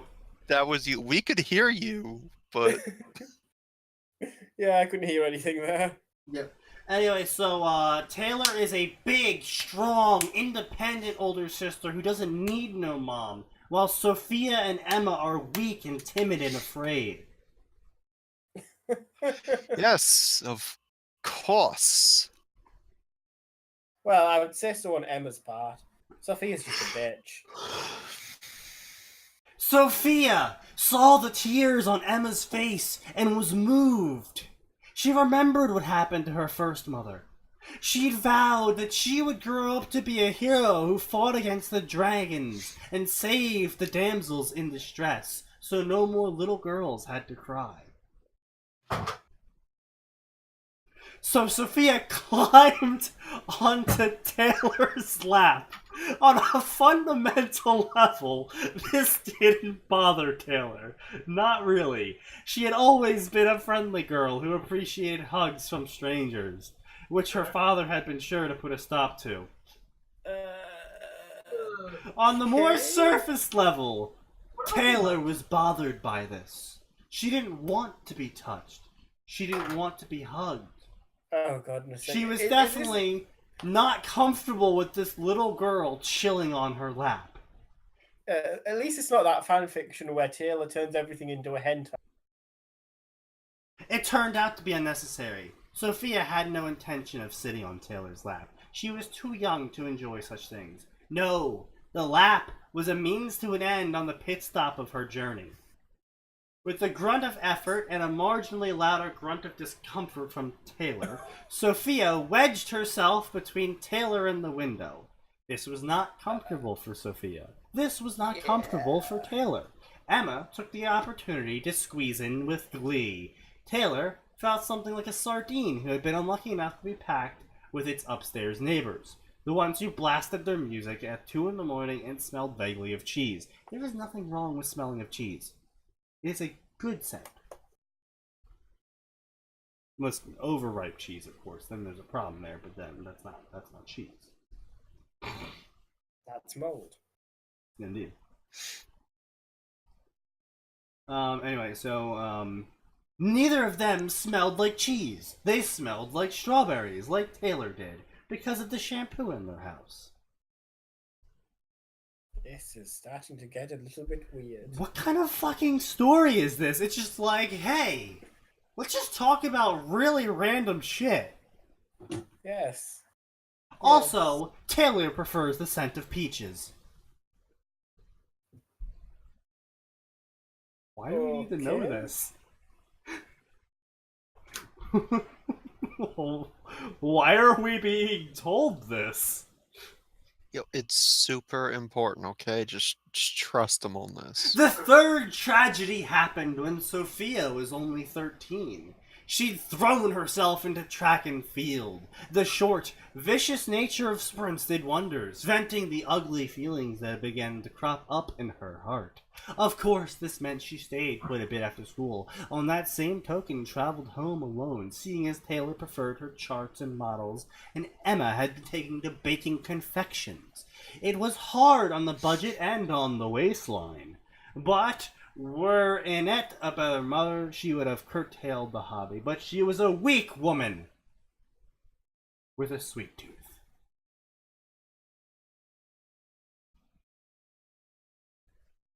I'm starting to get the impression the author doesn't have a really high opinion of anyone but the main three. And even then, just Taylor. It's starting to feel that way.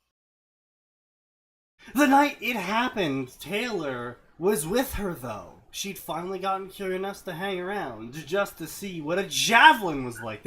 Look, I'm gonna disabuse you of these notions of the American schooling system. There are no javelins. We have no javelins. We do not have the budget for javelins. There's not a budget for shotgun. No, there are schools that do have javelin for track and field. Yes, not in the northeastern U.S. Not in Winslow.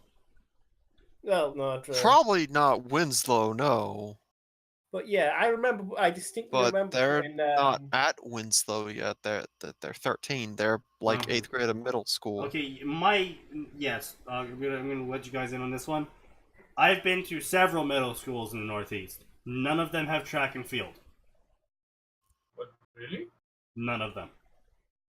We had track. I know we didn't have field. Wasn't until high school. We had had soccer. a very big That's field. it. In the 3 different middle schools I had been in or near, there was soccer, and even we didn't really like play tournaments. It was just kind of like you played soccer and sometimes scrimmed against other nearby middle schools. Oh yeah, we had cricket, rugby, Yeah, no, football, we didn't. tennis. No. We had everything, including boxing. Now, to be fair though, soccer, basketball, football, track and field, and field hockey were all introduced in the high school. That every high school had those, but Yeah, none of us that's, really had anything High before. school, well, secondary school is where we had the exploding microwaves. And drugs. Yeah. I don't have alcohol, unfortunately. Wait.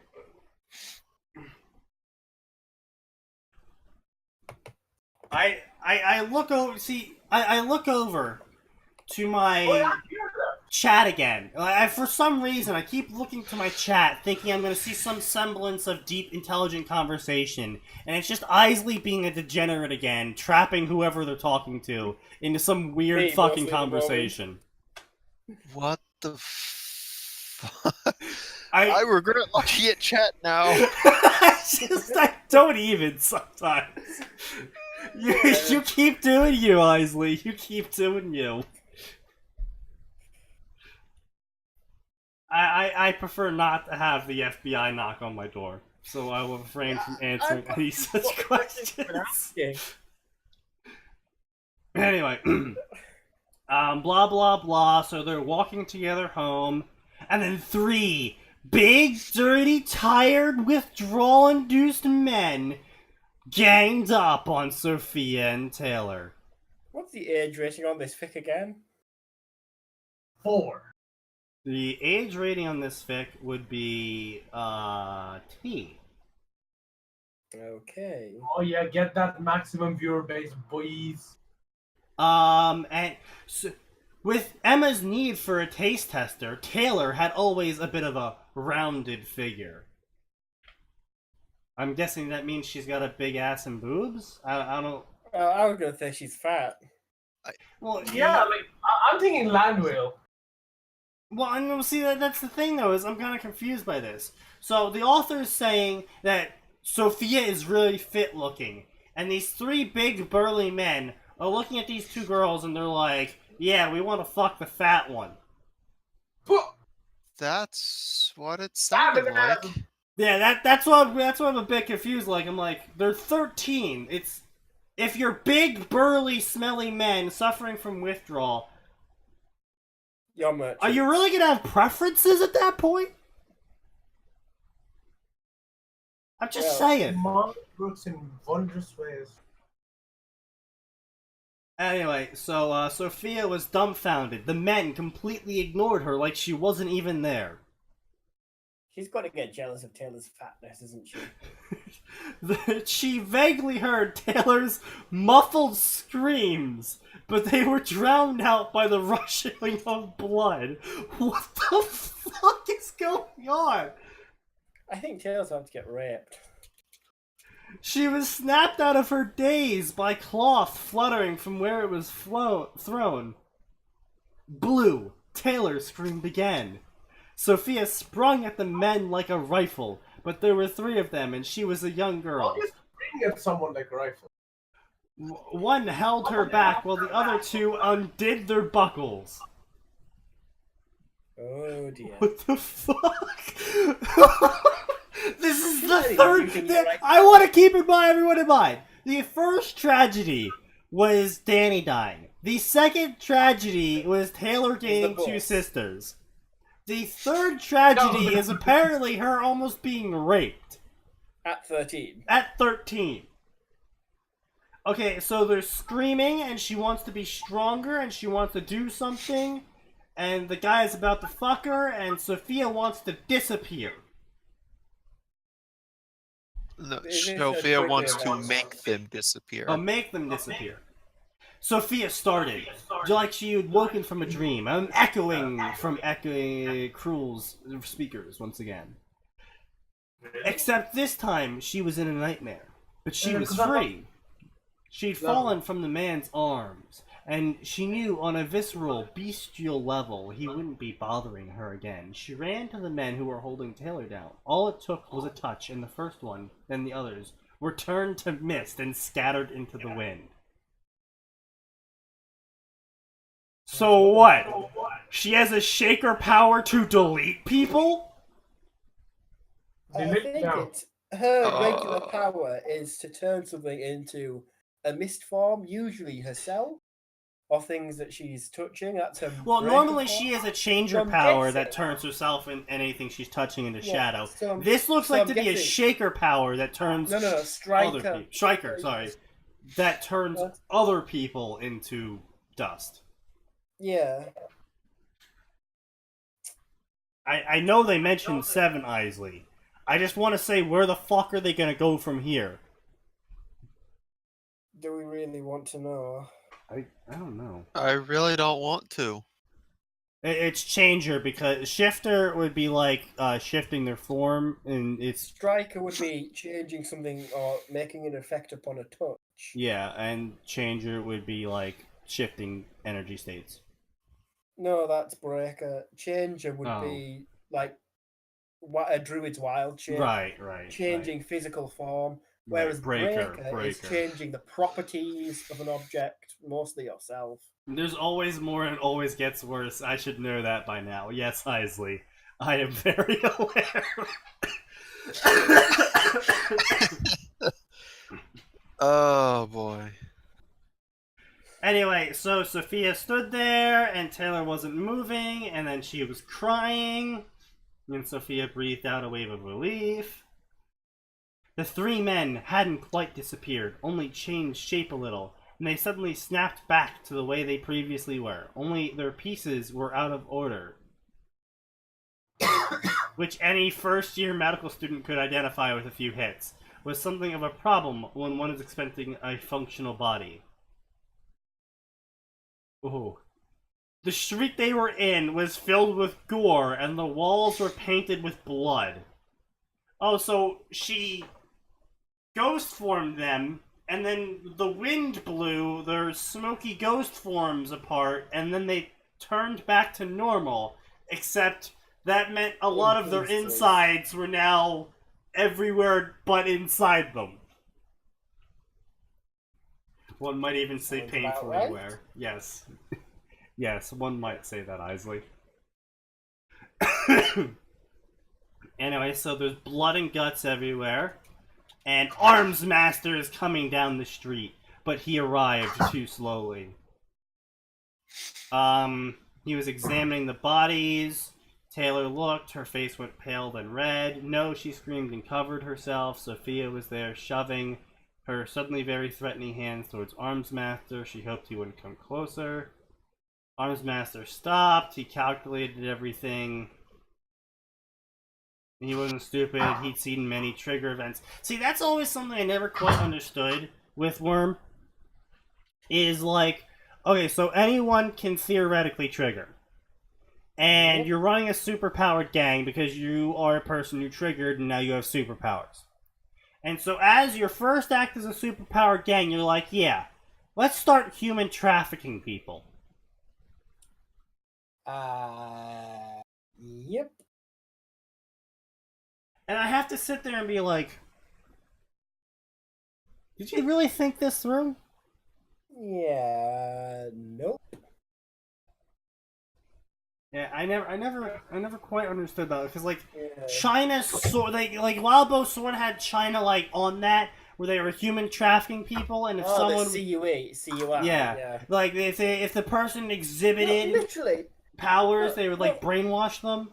No. The CUI. There was an Endbringer battle where the CUI was there, and they were literally, visibly, just kidnapping capes that were down and not dead. Yeah, Literally, it was stated that Taylor could see that happening, and no one stopped them. yeah. So yeah, it was just So they're literally just kidnapping people from an Endbringer battle. yeah. In Like plain that's the view. really confusing thing. Like, I'm gonna go around to these stores and put immense pressure on these family stores. Like, maybe like...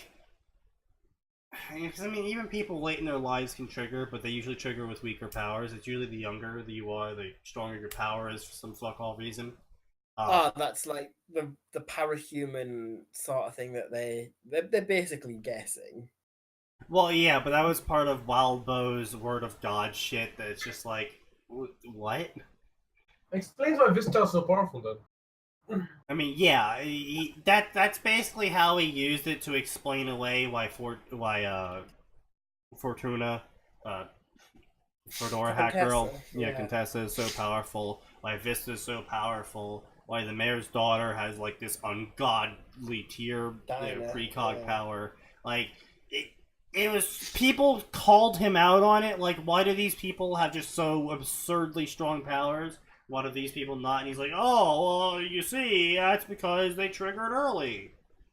And the earlier you trigger, the stronger your powers are, because apparently that has the more some mentally impact. flexible you would be, so the easier you could... Well, I mean, yeah, I guess more mentally flexible, but at the same time, it's like, it's straight up... No, bye. It's just straight up just like... It's literally a portal being opened in your brain. I don't think mental flexibility has anything to do with that. It's the most reasonable of all explanations. Huh. Well, yeah, if you want to be all As anything can reasonable. be reasonable. But yeah, so I never quite understood being like part of a gang that did bad things to people. If everyone has a chance of gaining superpowers, and it's just like, yeah, I'm just gonna fucking torture this person for information. Oh, they exploded into a ball of fire, and now the whole gang's dead. Like, Well, you've seen that coming. wow, what a surprise! I'm gonna mug this person in an alleyway. I'm gonna mug this little girl in an alleyway and tell her I'm gonna rape her. I'm sure that'll end well for me when she explodes into a corona of shadow energy and eats my mind. Yeah, because something like 1 in 5 people have the potential to trigger a full 20% of the world's population. Yeah. Yeah. Yeah, so it's just like, Jesus fucking Christ, you know? Human trafficking would be asking for a trigger I mean, event. this is in Brockton Bay as well, a place known for being... The Cape capital of the world. Yeah. Cape capital of America, yeah. Something like that. Yeah. That's always been a bit off for me. It's like, I'm gonna rob this bank, and I'm gonna terrify the shit out of everyone doing it. It's like, well, why not rob them at night? And so you can get all the money without having someone spontaneously trigger while you're robbing them with the exact power needed to counter you. Oh, well, you see, that would be intelligent. That's fair. Yeah, Tattletale confuses me sometimes. Yeah. You know, actually thinking about the narrative more, it doesn't make sense that Brockton Bay actually has as much crime as it does. It's nowhere. Having one of the highest trigger rates in America, nah, there'd be way more actual devotion to proper security there at that point. Like, I mean, not only that, it's like, with all these triggers that are happening, why do we never see any of the heroes? Are the gangs just killing them all? Like, there's vigilantes that get mentioned in passing, but they're little more than just a name. Well, see, the problem with that is if they get mentioned in passing, you expect them at least some sort of effect on the whole thing. But it's like they never get mentioned. Like, none of the main 3 gangs ever get affected by these vigilantes. Yeah, no, look at it this way. It's, do you know those statistics that Arms Master often tosses out about how individuals only last like 3 months? Yet they've got this unspoken rules where a cape doesn't kill a cape. Yeah. Then how? Yeah, it just doesn't match up. They're again, Wildbow's worm world. Wildbow in maths doesn't work. I know. Well, not only that, it's just he's sort of written a Familiar of Zero sort of story situation, and where the actual story is just dumb as fuck. the framework he set up can make some really neat stories. But Yeah. what he wrote is stupid as shit. Yeah. And the only reason why I recommend Worm to people... Yeah, the only reason why I even recommend it to people is because A, it's completed. B, it's free. And you really don't get too much of that these days. Yeah, no, it's just like I said, the embryo calculations where the outer layer has got the toughness of aluminium, and each layer further in has double the toughness of the previous layer. And I think someone equated that to density, and because I've got like 200 layers or something, then it's got more mass than a black hole. Yep. Yeah, it's just literally if each layer is twice as one before it, there's nothing that can actually get through that. Yep. Nothing. I mean, But don't worry, Lupine. Everyone's OC power totally will get through it. Through the power of Nakama. Oh god, Oh. don't even try that. You know what? Nah, I want to see that. Taylor's power friendship. She There is a turns into thing. no, she just turns into a Persona protagonist. The more bonds she has, the stronger she is. Oh, and there's several stories out there, and they're all really shitty.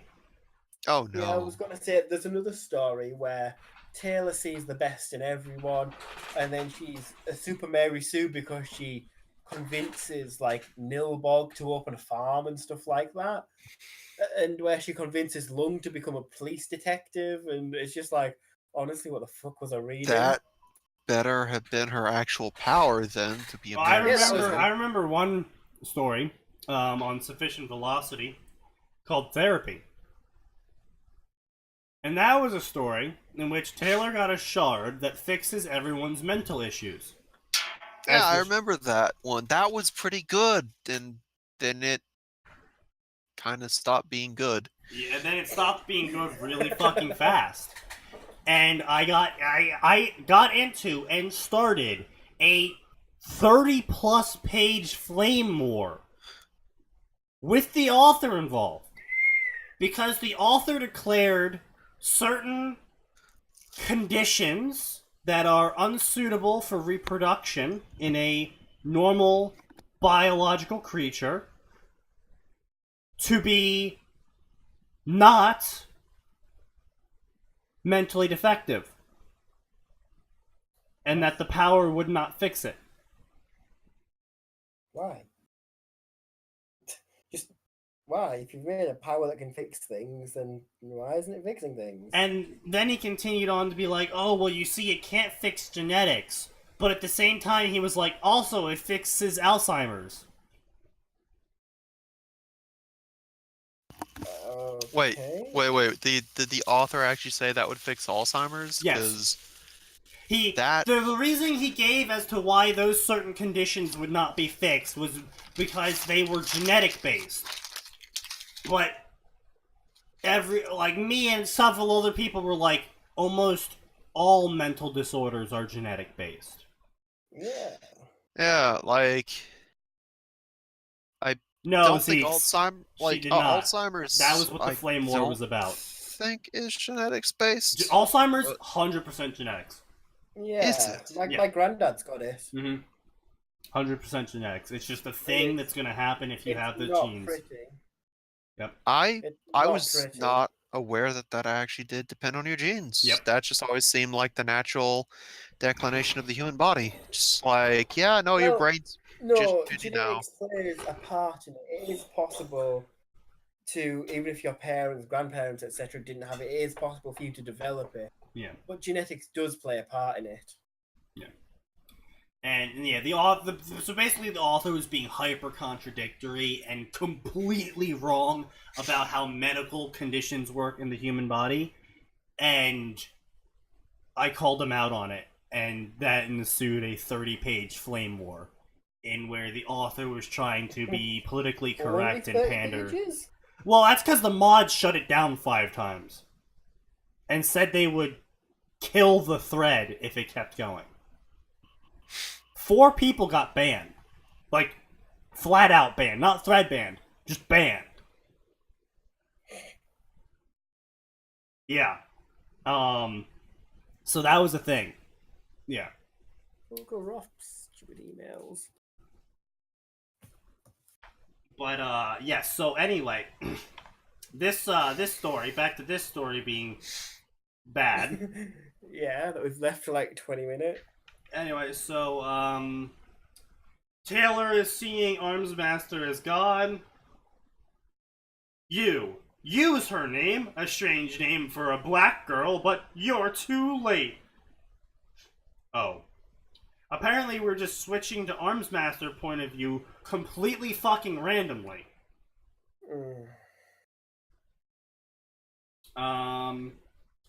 Yes.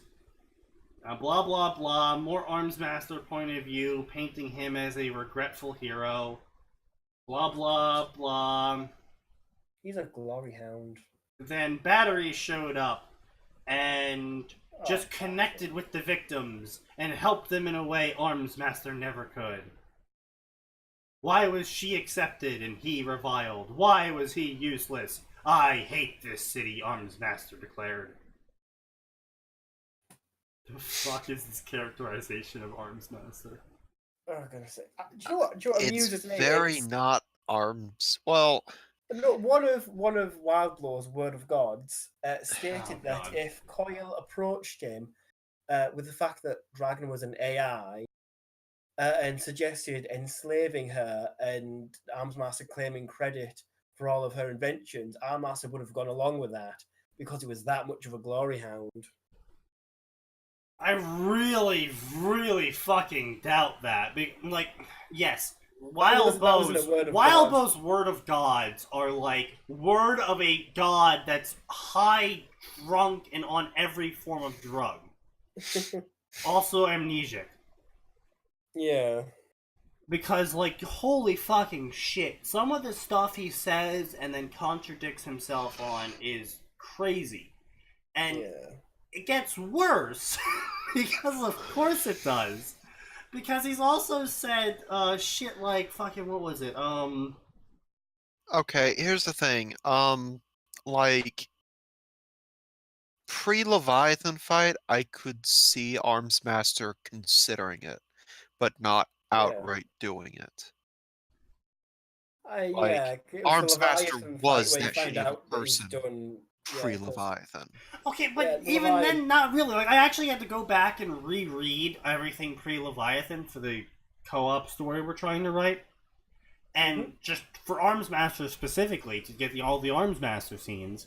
And I'm sitting there, I'm like, I don't see why people portray him in such a negative light, pre-Leviathan at least.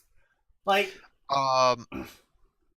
Here's the thing, it's during the Leviathan fight that we find out how horrible he is and what of course he did to Taylor. I realize that, but that's my thing though, but people exaggerate it. Well, I mean, yes, I know that, but my problem with it is... literally, he was making plans to have the Endbringer kill the villain. Yeah, I know that, but like, that's the thing though, is like, he's still acting in a certain way before the Leviathan fight. And people are just like, because he acted this way during and after the Leviathan fight, we're just going to write him like this before the Leviathan fight. And it's just like, what the fuck are you doing? Yeah, Sneaky. The thing is, with Armsmaster is, he became a hero. One, he does want to be a good person, but he also wants recognition. Yes, I guess. So, I understand. The thing is, he wants recognition above pretty much anything else.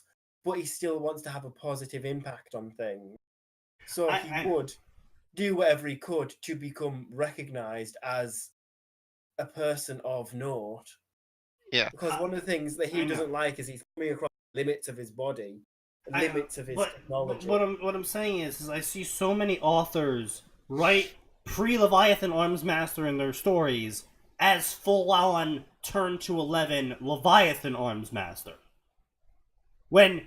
regardless of what he was doing before that, where he like I said, I understand that. But my problem is that he's acting before that differently, and people don't write him continuing to do that. They write him as if he never acted at all, but everything still follows the rails of canon. So they forget to add in his social awkwardness, you mean? But, well, not only that, they forget to make him act like he did pre-Leviathan. Yeah. Because of their own biases about Armsmaster's character. And that's my complaint, is that they're like, oh...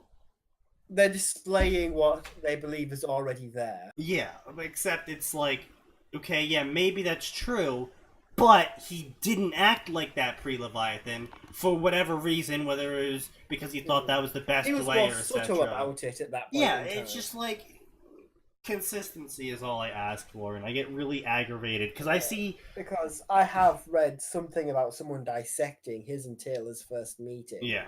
Where he asks for credit for Lung's capture.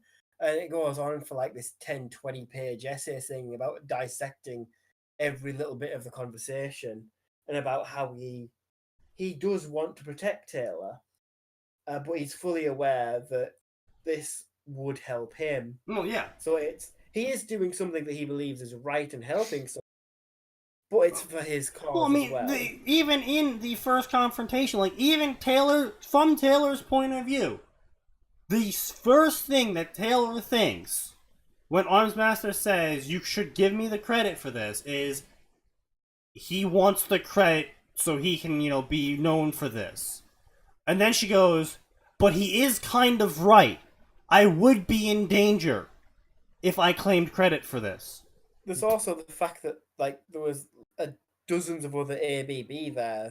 Any one of them could recognize that she was wanting to take him down. It's not just an isolated incident of Lung or no one. There's other people there too.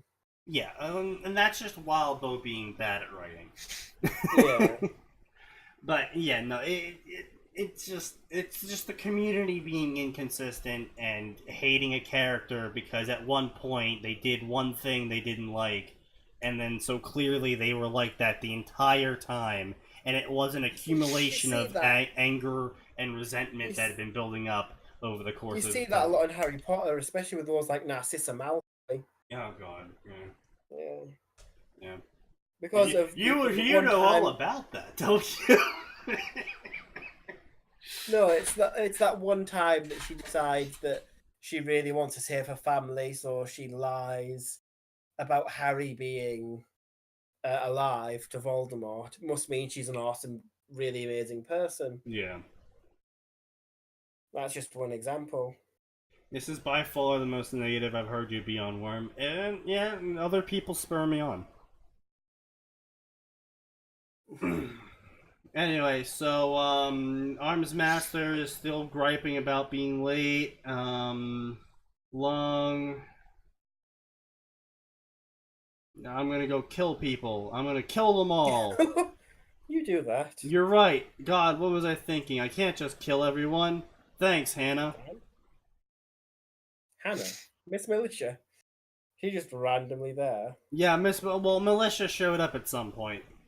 And he's calling her Hannah in costume. Yes.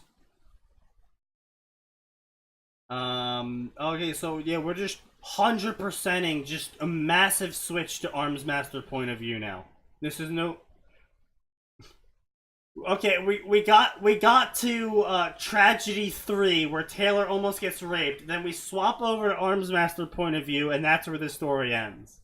Where Armsmaster's complaining about how he can't just kill everyone. Yeah. At perfect time too. It's 8:58. Yeah. No. So I do this. We'll actually have to sit down and do an actual interview some other time. But I do this with everyone that I asked to come on. And I've done it with Max and Atin. So I'm going to do it to you now. When it comes to Harry Potter, Okay. what is your most liked fanon, most hated fanon, or trope, or etc. in the fanfiction section? The fanon I actually like is the magical core thing.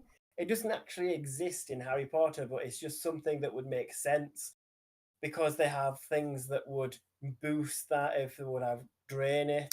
Because I think I saw another fan fiction before where Pomfrey said that the magical core was bullshit and you had no more the closest thing you had to a magical core was the thing as closer was a heart, which would be a blood core. It's more like the thing of energy flowing around the body rather than existing in a reserve. but I like the idea of a reserve more than I do the idea of it just being there. I want it to be a resource that can be expended. Trope. I actually like Hermione the Betrayer as a trope. There's a fan fiction called Insidious Inquisitor, in which Umbridge actually manages to truth serum Harry. But in that one, we find out that Ron was his friend all along, yet Hermione was bowing to authority and tattling on him and this, that, and the other. So that is one trope I actually do like, where it's Hermione the Betrayer rather than Ron the Death Eater. And what was the other thing you were asking? The tropes you hate, the tropes and fanon you hate the most in the Harry Potter section. I hate Draco in leather pants. Draco, As what? in, Draco in leather pants basically refers to where Harry is being manipulated by Dumbledore, and Draco was in the right about him associating with the wrong people, and he needs to basically go do the Slytherin thing, and they're always in the right. They're the good people. Right. Voldemort is actually the good guy going for a revolution and stuff like that. One thing I do hate about Harry Potter, which is also canon, is Hermione's got an answer for everything. Saying that Hermione was J.K. Rowling's self-insert, and Ron was an ex-husband of hers, or something like that, if I remember rightly. Yeah, I do remember her saying that, like, in an interview. Yeah, but the thing is, in the first book, a bit of a light reading, she's got the Philosopher's Stone in there. Second book, she knows about this sixth year potion, and she's capable of brewing it in a girl's bathroom. And they stole the ingredients from Snape, right? Yeah. No, Hermione managed to do that herself with Harry throwing a fight. Right. And then she was the one who figured it. I mean, this 12-year-old girl figured out exactly what was going on, that it was a basilisk that was going through the pipes, that no one else was able to figure out somehow. And then in the third book, she figures out that Lupin's a werewolf. Also, she gets a time turner? Yeah! That makes no sense to me. Just choose a bloody class and stick with it. But yeah, so she gets the time turner in third year. She's got the time turner so they can save Sid. She's got the answer to everything. Right.